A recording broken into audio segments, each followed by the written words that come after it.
कहत कत परदेसी की बात, कहत कत परदेसी की बात। मंदिर रध अवधि बद हम सो, हरिहार चल जात। कहत कत परदेसी की बात। सस्य रिपु बरस सोर रिपु जुगबर, हर रिपु कीन्होगा घात। सस्य रिपु बरस सोर रिपुष युगबर, हर रिपु कीन्हो घात।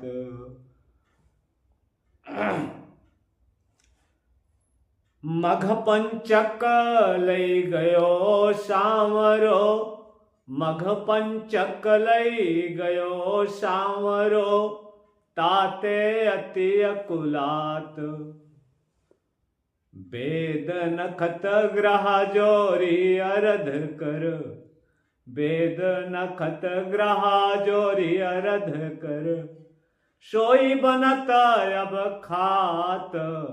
कहत कत परदेसी की बात, कहत कत परदेसी की बात। सूरदास बस भई बिरह के, सूरदास बस भई बिरह के। कर्मी जत पछतात, कहत कत परदेसी की बात।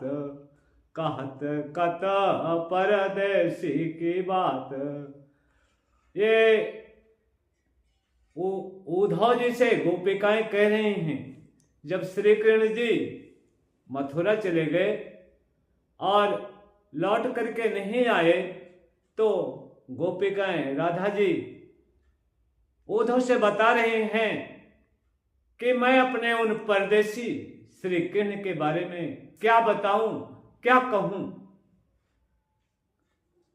मंदिर अर्ध, मंदिर का अर्थ होता है घर, और घर का आधा एक पाक होता है, और एक पाक में 15 दिन होते हैं। तो मंदिर अर्ध का यहाँ अर्थ सूरदास ने बताया है कि 15 दिन का समय हमें कह करके गए थे। हरि आहार, हरि माने शेर होता है, और शेर का आहार होता है मांस, मांस खाता है। तो यहां पर सूरदास जी ने हरि आहार से बताया है कि एक मास बीत गया। 15 दिन कह करके गए थे, लेकिन एक महीना बीत गया। और हर रिपु, हर माने शंकर जी होता है, तो शंकर जी के रिपु शत्रु कामदेव जी हैं।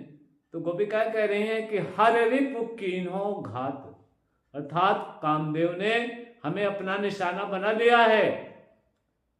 आगे कूट के इस पद में देखिए, मघ पंचक, मघा नक्षत्र से 5वां नक्षत्र, मघा नक्षत्र के बाद 5वां नक्षत्र आता है चित्रा का।